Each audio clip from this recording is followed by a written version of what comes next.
Apartments Maslina Pag despre noi. Apartamentele Maslina Pag sunt deținute de o familie și funcționează din 2001.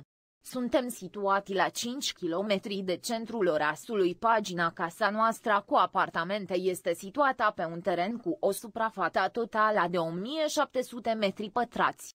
Suntem izolați și nu avem vecini imediati. Casa este la 35 de metri de strada și drum și niciun zgomot nu ajunge în casa. Acestea sunt condițiile pe baza cărora le putem garanta oaspeților noștri liniște deplină pentru vacanța întregii familii.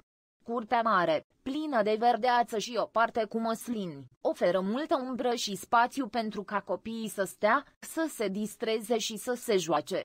O parcare spacioasă închisă pentru oaspeții noștri, situată la umbra copacilor, este un alt avantaj. Proprietatea noastră oferă o vedere unică asupra mării, o parte a insulei Pag și Velebit în fundal. Parcul Natural Dubrava și rezervația de vegetație forestieră specială Dubrava Hanzine încep la 200 de metri de apartament. Oază de verdeață, stânci înalte și abrupte, plaje frumoase. Este o zonă ideală pentru plimbări lungi de seară. Dacă vrei uneori distracție mai intensă, la 30 de kilometri de noi se află plaja Novalja și Zocie, unde distracția nu se oprește niciodată. Din apartamentele noastre puteți ajunge la două plaje oficiale. Plaja Rozinboc, numită local Dubrava, se află la 450 de metri.